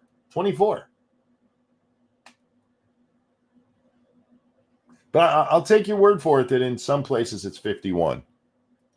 Property tax is the most American tax that exists, that goes all the way back to, again, some bullshit, somebody else, boomers, Medicare, Social Security, something like that. When you pay property tax, you literally know where it is going into your locality, your community, and schools. This entire thing is. Can I just point out how dismissive he was of Medicare right there? Medicare and Medicaid. They got this bullshit like Medicaid. I bet if we go back 3 weeks, we can find him talking about how important Medicaid was. being sold as a way to shift the tax burden off of young people. If you're going to lose $18.5 billion in the state of Florida, and again, if you break it down, there are multiple counties where the homestead property tax specifically makes up some 51% of the overall dollars that flow in. And as I said, almost half of the dollars go towards a school district. Who is going to pay? You didn't even show half of the dollars going to school districts. You showed 18 billion or 36%. 36% is what you had. How the fuck is that half? You're bad at math, bro. For the damn schools. Do you know who's going to pay for the damn schools? Everybody else. Now they're saying, well, No, not everybody else. Everybody. See, this is the difference. When you shift the tax burden off of just people who have homes, it goes to everyone. You make it a sales tax, or you make it an income tax in a non-progressive system. You still want that money. You're still going to have to tax for it. You don't have to put it on everybody except people who own homes. You can put it on literally everybody. What you want to do right now is punish specifically old people, because you seriously hate old people. I don't know why. At this point, I hope it's because when you were a kid, an old person kicked your ass. But you just hate old people, and you're like, you're going to shift it to everyone else. Anything that they shift it to, old people are going to have to do too. Now, if they make it income, maybe you can go, oh, well, they don't get income tax, so they don't have an income anymore. All right. So make it a sales tax. Make it a flat tax. You can do that. They really hate people owning stuff. They do. They're communists. They don't believe in ownership. This is why when they talk about taxes, it's a gift to let you keep your money. Because you don't own it. It's even your money is theirs. What's the term for hating elderly? I know there's a term for it. It's escaping me right now. I don't remember. I'm sure somebody in chat will say it. Of course, we can't raise income tax. No one's saying that you're going to raise income tax because you don't have one. So what else do you have? You only have two options in a state like Florida. You're going to have to raise sales tax, and you're going to have to bilk everybody who tries to come down to go to Disney World. There are only two ways. So see, even the property tax or income tax, shifting the burden to everyone else. Well, that only works if it is income tax, because elderly people are retired. They're not getting income anymore. They still find ways to tax, any kind of retirement plan you have. But so the only other thing is property tax, which means everybody would pay, sales tax, which means everybody would pay, including the elderly, because they still have to buy food. But his other thing is you got to bilk everybody to go to Disney. You do realize there's other reasons to go to Florida besides Disney, right? Like, it's a big ass state with a lot of attractions. There's a lot of tourist dollars that go down there. He makes that sound like it's no big. You just got to get more people at Disney. Fuck off. Have you ever stayed in a Florida hotel? If you ever, you can look at your bill, and there literally is like an entire section of your bill where it's a non-Florida resident tax. That's how they fund most of their state. So, well, then don't go to Florida, fucker. Are you really bitching that you're not? Hey, if we don't have the possibility of stealing old people's homes, my hotel bill when I go to Florida on vacation might be higher. You are one entitled cocksucker, man. Jesus Christ. Can you imagine that being your biggest? Oh my God, if I go to Florida, I'm going to have to pay for my hotel, and the people of Florida are going to benefit from the tourism. Oh, you're a fucking asshole. All right. Apparently, all of the hotels in Florida are Disney. That's probably a shocking news for Holiday Inn. They're actually trying to pass the burden off to all the tourists who come down to their state, family that wants to go to Disney World, Orlando, Harry Potter, or whatever. Okay, I just want to put this into perspective. He cares more about a family wanting to go see Harry Potter at Disney World than old people keeping their homes. Ageism, thank you. That was the term we were looking for. In his world, the real tragedy here is that tourists will have to pay more if we don't threaten to take old people's homes, if they don't give us money so they can keep them. And he thinks he's the good guy. He thinks he's on the right side here. If the old people don't have to pay, then the tourists will. So don't go to Florida if that's a problem for you. If the taxes get so much that it affects the Florida tourism industry, they'll adjust it and find a different way to do it. But you seriously just vacationing above old people keeping their homes against younger people not having to pay as much on their mortgage, you know, with how expensive housing is. Can't buy a house. Because it will lower mortgage thing. The mortgage itself is the same, but your mortgage payment is based on your mortgage, your property taxes, and your insurance. That's what you typically pay when you pay your mortgage payment. Because it goes into an escrow account, and at the end of the year, the bank pays all that with the money you paid.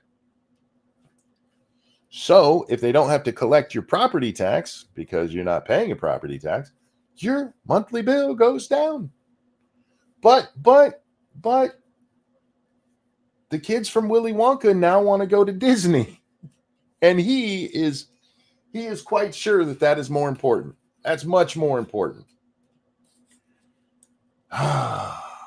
Isn't housing a human right to these people? Yes, but you have to understand, in their world, these old people, they're just sitting on a ton of money. They got all the money in the world that Sagar needs. And we're going to cure homelessness with $2 billion of it. We're so fucked. We are so fucked. You know, passing through their airport crews, they're bilking everybody else to try and pay for their stuff. But let me just, they're bilking okay. This isn't a hotel fee, right? This isn't a hidden fee where it's like, yeah, we could probably. This isn't your DoorDash, right? Where it's like, well, your convenience fee. Well, isn't that just the regular fee? They're bilking them. Bilking implies a kind of fraudulent thing where you're taking advantage of people in an unethical way. There's nothing, if anything, this is the smart way to do it, because the people who can afford it are the ones who are going to be paying the tax. Aren't you guys all about the rich paying their fair share? The people who can afford to go down to Florida and pay their retarded tax are the ones who are going to do it. And instead, pardon me, I did not mean to burp there. Instead, you want to be like, hey, grandma, give me money or we're taking your house and you can live on the street. But don't worry, we'll eventually get around to homelessness. And fine, that's voluntary. People voluntarily go down there. At the end of the day, one of the reasons why property tax in particular is important. And was he just dismissive of it being a entirely optional thing? You have two choices here. You can either demand that the old people pay your extortion fee, or you can let people who want to do it go down there and pay. And you're like, whatever. At the end of the day, property tax is important because I'm a moron and I said so. I hate old people. This is not popular. I'll just admit it straight up. Yes, the seniors, what they say is seniors on, quote, fixed income should not have to continue to pay into the system. They shouldn't. Actually, he was saying nobody should have to be paying property tax. Yes, it mostly affects seniors who are retired and they bought their house in 1960, and now some asshole in Miami-Dade says it's worth $8 billion. So now you got to pay tax on $8 billion when you were paying it on the $30 house you bought. I'm exaggerating, of course.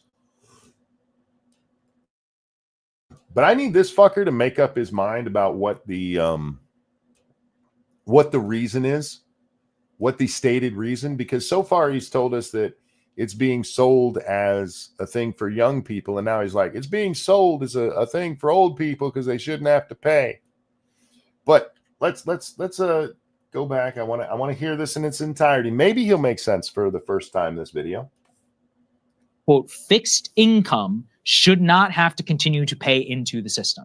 They've paid their dues, so they should. Can I also, I'm sorry. Look, if you've never watched Monkey watching a video before, please understand you're not going to see this very well. You need to just go watch it over on Breaking Point so you can see it uninterrupted. He just used air quotes when he said fixed income.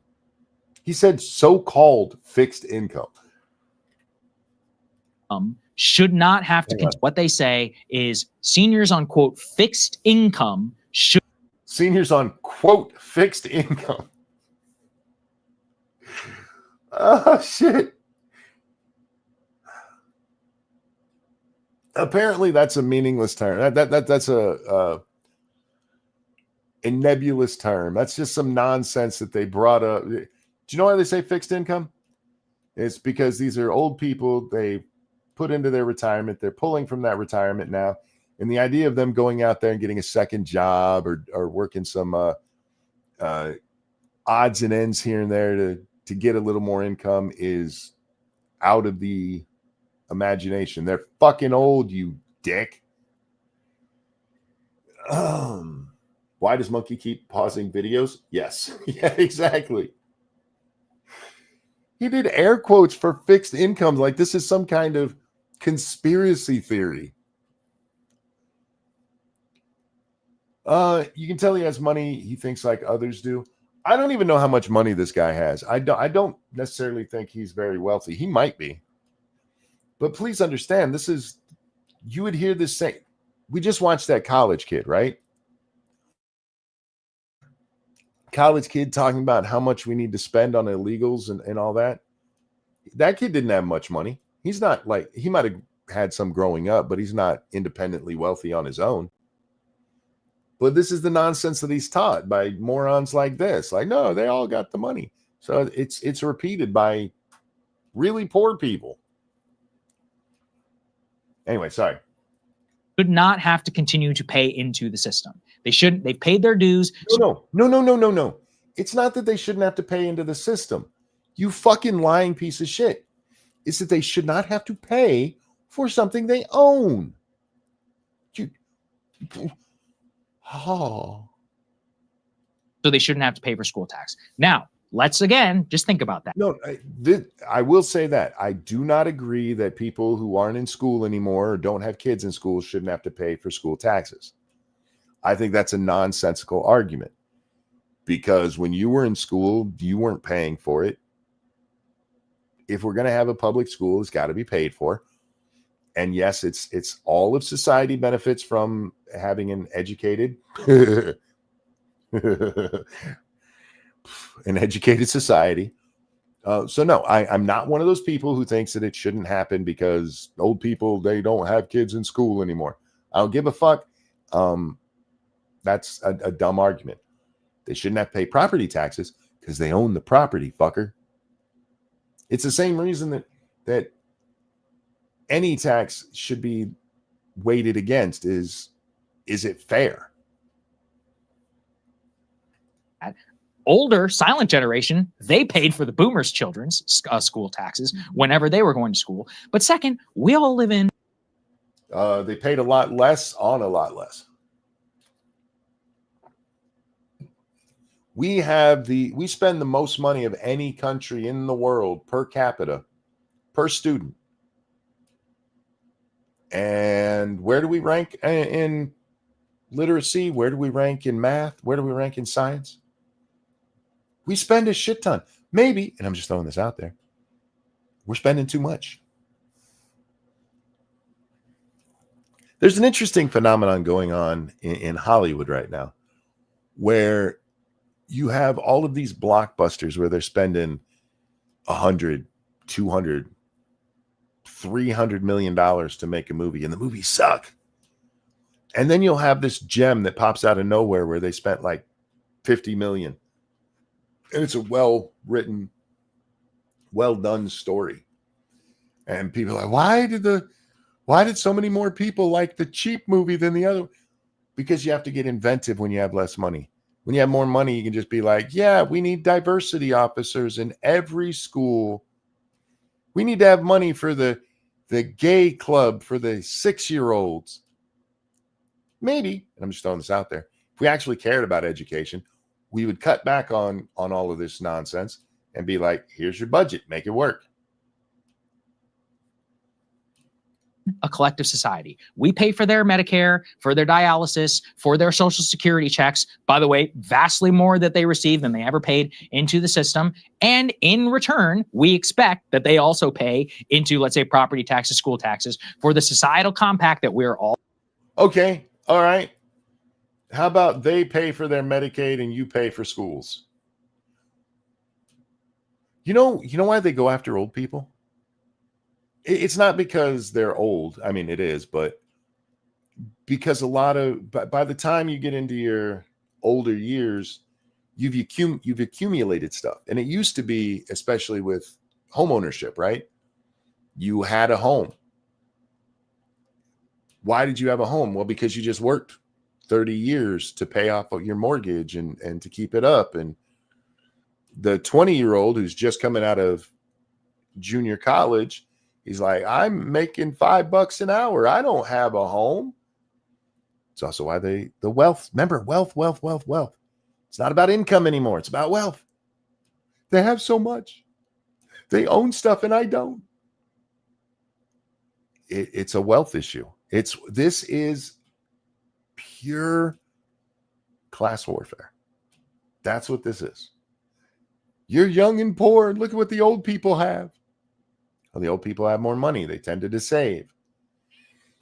Young people don't, especially these days. They spend every dollar that comes in. They get $1,000 raise. Suddenly they spend $1,000 more.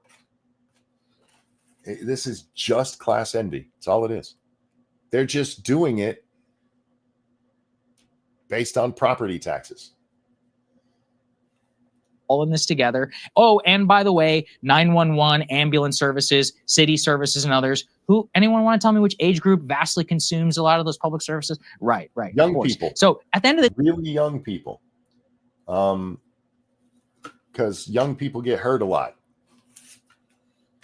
Do old people? Sure, absolutely. And again, hey, Sagar, that's your name, right? If you made this a sales tax, right? Wouldn't the old people be paying into it too? Aren't they going to take their savings from property tax and go out there and, buy tuna instead of cat food? I love that in his world that if they don't pay property taxes, the elderly won't be paying anything. The difference here is everybody would be paying instead of just people who own property who are more likely to be elderly or older. But in his world, no. This is a break to this is a giveaway. We pay for their Medicaid. Well, if you want to make sure they're still paying, make it a sales tax. You're not even arguing that you're mad that a New Yorker wants to take his family to Disney, and now the old people are going to get to keep their home, and in order to pay for schooling, the guy taking his family to Disney is going to have to pay for it. You're shifting the burden onto tourists. Fuck right off. day, somebody has got to pay. Someone has to pay for cops, for ambulances, for schools, which is what the vast portion of a lot of this is. There's only one way, if you get rid of property tax, to do that. It's to shift to a highly regressive sales tax and to a highly regressive. You know why liberals hate sales taxes? because they're egalitarian. They are a flat tax. And they hate flat taxes. Flat taxes mean everybody does pay their fair share. And in the real world, that means poor people will be paying taxes where they don't right now. In my state, doesn't matter if you have $1 billion or 20 cents to your name, your sales tax is 6%. Literally everybody pays their fair share. And that's why they hate sales tax. I don't like sales tax because they're taking my money, but I understand things have to be paid for. But these shitbags, they hate it not because of how much money it's going to take from people. It's because everybody will pay their fair share. And they hate that idea. Tourist tax, which, look, maybe that will work in Florida. And ultimately, this is up to Florida residents. You guys decide your own destiny. And Texans have already, my own home state has decided to do this. But I think this is highly dangerous because I can answer the because before he says it. Because you're a retard. Because you're a retard who hates old people. Trump says a sales tax is a tariff. I would have to see his reasoning. I mean, I could kind of see that argument, although that's not, you'd have to stretch to make it a tariff. this is now going to catch on in every red state in the country. Many of these red states. Oh my God. In red states, they're going to get rid of something I don't like, or something that I like that will help them. So I love it. It's going to catch on in red states. They hate the idea of lower taxes catching on. They really do. They really do. Are places where people who are fleeing New York City, California, or whatever, are coming for a more affordable way of life. This is being sold as, oh, it's going to reduce your overall tax burden. Again, it will come back to bite you no matter which way you look at it. Okay, it's coming for you no matter. I'm sure you're going to explain this. What? Somebody has got to pay ultimately for. Well, if they do move it to a sales tax, which is probably how they're going to have to do it. I mean, if the numbers we saw are correct, which I will say I'm skeptical of, given our source here, but that 18 billion will have to be made up. And I don't know what that will translate to in terms of a sales tax increase. Let's see. How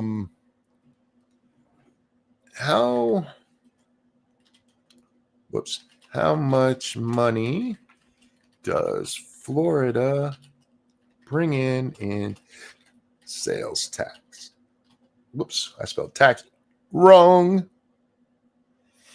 In 2024, their sales tax was 50 billion. What is Florida's sales tax? Florida's sales tax is 6%. So, okay, you're talking about if you want to make up $18 billion, third of that, 8%. The sales tax has to go up to 8% to make that up. That's it. It actually probably has to go up to 9%. For rounding and stuff, but yeah, you're talking about sales tax going up 3%. So for every dollar you spend, you got to give them 9 cents. For every $100, it's 90 cents. For every $1,000, for every 100, it's 9 cents. For every 1,000, no, I'm doing the math completely wrong here. Every $100, it's 90 cents. Every 1,000 is $9. Yeah, that's probably going to break people. Probably going to break people. It's much better to just take old people's homes, take shit they already bought because you're a fucking moron. Sagar's not very smart. No, he's not. He's not. He's a moron, and he's selling nonsense. For this, what this net result would do, it would push it off to other people, and they would in the form of a sales tax, and it locks people into housing stock. One of the most common arguments from a lot of these people is like, oh, well, you know, the property, I bought this house in 1975, and since then, poor me, it's gone up to $2.5 million, and now I can't afford the property tax payment. Now, here's the thing, and but for some reason, we're supposed to feel sympathy.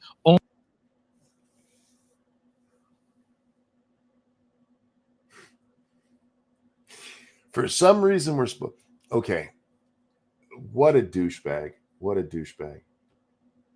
We've had to deal with this locally because do you know how they decide your taxes? When it comes to property tax, some guy comes around and goes, "I think your house is worth $8 billion," and you go, "No, it's not," and they go, "Yeah, it is. Give me money." That's it. They get to decide how much your house is worth. And it's not based on the sales price. It's not based on the construction cost. It's not based on the rebuild cost. That's insurance. Just somebody gets to decide, we've decided that your house is worth $100 billion. And if you don't give me $1 billion to cover your taxes, then you got to give it to me. This is a way to punish people for wealth. So what did I tell you guys? It's all about the wealth. Because he's going to be like, it went up, and we're supposed to feel bad for them that it went up. Here's the problem, Sagar. That my property increases in value, theoretically, every year. It gets more expensive. If I wanted to sell it, somebody would have to pay a lot more than I paid for it. Not necessarily keeping up with inflation, by the by. But the difference is once like you get old and you stop working, you're not making an increased income anymore. You're not making any money off of that house until you sell it.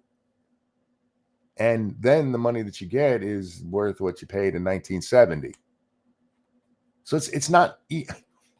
I understand that if you want to get rich, you're supposed to get into real estate. And there's some truth to that because property values tend to go up and it takes very little investment to make a property worth a lot more money. But in this case, we're literally talking about people who have just kept the house up. They haven't added on to it. They didn't put a bidet in. They haven't like rewired the whole house for wireless or anything. Just the house exists and now it's worth more money. You're not making more money off of that. Maybe you can get a better loan. Maybe you can get a higher loan. Sure. But in their world, just having this is why they're always like wealth tax. If you got $1 billion, you got to give us 1% of that because you have it. Well, wealth is not the same as money. Wealth isn't the same as money. If I own a house that's worth $1,000, I don't have $1,000. I have to try to sell the house. And maybe I'll get that $1,000 for it. Maybe I'll only get $800. But you look at it on paper and it's like, no, it's worth $1,000. It says so right here. So you have $1,000. No, I don't. I do not have that liquid asset, you fucking moron. Are we supposed to feel bad for them because their house went up in value? Well, if you're trying to take their money based on it, yeah. Only for the senior. How many people do you and I know who are young, whose rent has gone up by 25 or 30%? Does anybody do anything for that person? Do you think those people aren't paying property tax? Is that what you think, dumbass? Because they are. It's just not called property tax. It's swirled into their rent, you dumb motherfucker. Does that mean rents will go down if the property owners, well, in this case, it wouldn't change because this is only for homesteading. Yeah, you're still going to get fucked. Maybe you should just get rid of all property tax. But no, you don't like landlords, so you're all for punishing them, right? Right? I'm assuming maybe you're not. Maybe you're one of the whole one liberal out there who doesn't hate landlords right now. But you do realize that part of the price of your rent is the property tax the property owner pays, you dumb motherfucker. And that every time that that building that you live in that somebody else owns gets reassessed at a higher value, their taxes go up and therefore your rent does, you stupid shit. Right? Does anybody care? Hey, oh, what does Ben Shapiro say? Move. Oh, sorry, that's the free market. And by the way, they don't even have equity in their rental property. These people are sitting on millions of dollars of unrealized gains, not to mention their boom. There it is. They're sitting on unrealized gains. Do you guys know what unrealized gains means? It means you don't have it. Unrealized gains means that on paper, something you own went up in value. And let's say it went up in value $1,000. Look, you gained $1,000. As long as you sell that thing that you want. If you sell your house right now, you'll make more money. Good luck buying a different one, though, because those prices have gone up too. That's not cash. But Blue-Eyed, he doesn't get that. He doesn't get it. Stock portfolio. So I'm supposed to feel like deep sympathy because you're sitting on a multi-million-dollar property, which you could sell, by the way, if you wanted to, because you can't keep up with the burden. And then finally, fixed income. No, dickhead. It's because it's theirs. Seriously, I want my $70,000 for your outfit. I decided you owe me that. You're wearing all of those things together. I want my money. I'm going to give it to the schools. I promise. I'm telling you where it goes, so you don't need to look any deeper than that. Send me my check for 70 grand, you fucking prick. What you're talking about, like, hey, you could sell that and move. Now, to the point that he's talking about with Ben Shapiro had a point. And what Ben Shapiro was talking about is how through all of our history, until very recently, people moved to where they could afford to live.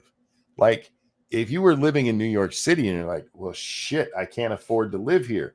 I'm going to go live in Soho. I don't know New York well enough. I'm going to go live in Albany. It's cheaper there. That's what people did. And that's what Ben was talking about. But that's not what they want now. Now they're like, no, it's too expensive to live in New York. Freeze rent. Sure. This thing is bullshit. The idea, it's quote, seniors on fixed income. They get Social Security is literally pegged to inflation. Now, I'm not saying that the COLA, the cost of living adjustment, is true inflation or any of that. Does anybody else in the world get automatic adjustments in their income for a young? It doesn't change the fact that it's fixed, you fucking moron. If literally nobody else got any of, and yes, there are places that tie the raises they give people to inflation. So yes, that does exist, asshole. But even if it didn't, that doesn't make it not a fixed income. Their money is literally worth the same today as it was 5 years ago, and it's the same amount. That's what it means, you dumb motherfucker. It's still a fixed income because they can't increase the income in any other way. They can't go out and get a second Social Security, you stupid shit. This is such a dumb thing to argue about. The notion is they have no other, it's not like they can go out and change Social Securities like you can go out and change a job, dickhead. That's what they mean when they say fixed. God, I hate this motherfucker. Person whose rent went up by 30%, they don't get the requisite, 7-8% or whatever automatic pay bump. They probably get either a decrease or they have to do the humiliating ritual, in. Okay, I just do have to ask this. How many of you guys are staying at jobs where you got a pay decrease? They're probably getting a pay decrease is what this idiot just said. How many of you guys are taking less money? Now, look, if you want to argue that in terms of inflation, they're taking less, sure. But that's not what he's talking about.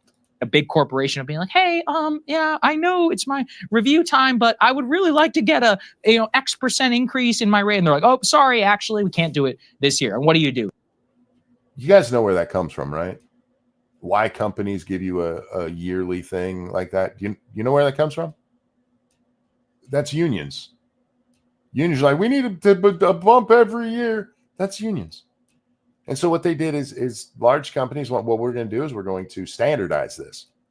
So you want to go in there and argue for your raise? Sorry, this is all we give each year. You stupid fuck. You just have to eat it. So everybody else is stuck with personal responsibility. But supposedly this whole fixed income thing, even though it's not fixed, it's literally inflation adjusted and now tax free as a result of the big, beautiful bill. 88% of Social Security recipients will not pay a single dollar in federal income tax on what they Do you want to talk about how many people under the age of 30 pay a single dollar in income tax? I don't think you want to have that discussion, sir. get from the government. So you put all this together, who are you prioritizing? In Florida, it's obvious. And he even said it in the video, our seniors. Now he's trying to sell it on Twitter as actually because the young have to pay more in property taxes because we cap it for old people, we're really helping them. No, at the end of the day, those are the people who need those services, like schools in particular. You will be paying for it no matter what. You are just going. You will be paying for it no matter what is not a good argument for we should be stealing it from old people who own stuff. This is my problem with so many of these idiots is that they never actually put any real deep thought into stuff. Instead, what they give us is platitudes and nonsense like this, like, you're going to have to pay for it. Okay. All right. How is the question? Nobody's suggesting schooling's going to be free. Like they'll be like all teachers will work for free. The buildings will be donated. Nobody's suggesting that, you moron. We understand that there's a cost for this stuff. The question is, how do we pay for it? And your answer is steal old people's homes. That's your answer. Because if you get to a point where you can't pay your property tax, you have two options. Don't pay it and they'll steal your house, or sell it and now you have nowhere to live. Now you're pushing old people into either buying a smaller house, which I guess would be exciting. Yeah, you don't need that big of a house, or they got to go rent. Now, young people aren't going to be able to afford that house. You just told me it's worth millions of dollars now. So you're just going to have a whole bunch of houses sitting empty? Ask Detroit how that worked out. Over on the Streamlabs, thank you so much, Keldrig. If I got a pay decrease today, I would leave my job yesterday. I would break the laws of reality to quit my job if I got a pay decrease. Yeah. Oh, God, that guy's an asshole. He's such a moron. But this is what the leftist kids are listening to. This is what the young people are listening to. This is why we cover so many of these assholes like Hassan or Crystal or any of these morons who are preaching shit to kids and they have no idea what they're talking about. None. I mean, the reality of what he's talking about isn't that bad. I did the math. If they're making $50 billion off of a 6% sales tax, 50 billion off of 6%. In order to make up the 18.7 billion, call it 19,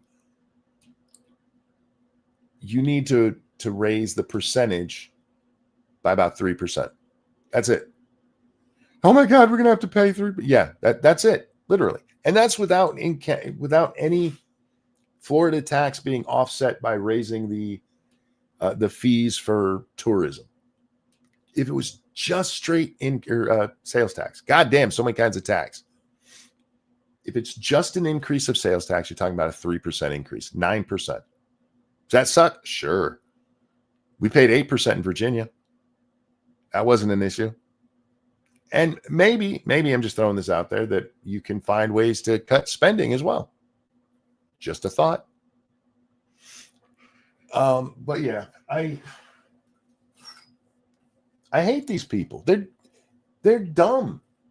I want to argue with him. I really do. I want to sit down with him and have this argument in person because I'd like to see how he answers this stuff. I would like to see how he answers why taxing people on something they own. And notice it was all about the old. The old. They're trying to sell it as for the young people. Well, it does benefit everyone, actually. It benefits everyone. Everyone who owns a house, at least. Everybody who rent. Nope, not the rent, because you still have it on those renters or on those non-homestead. Do you guys know what homestead means? In this case, when they say homestead, what they mean is this is your house and you live in it. And those are the ones who are saying, no, you don't. If you're renting or you have a second or third home, you still got to pay property taxes on those, which, why? Who is he? That guy is, his name is Sagar, something I don't care about. He does a show with Crystal Ball called Breaking Points. It is a communist cover group that preaches stupidity to children and young people.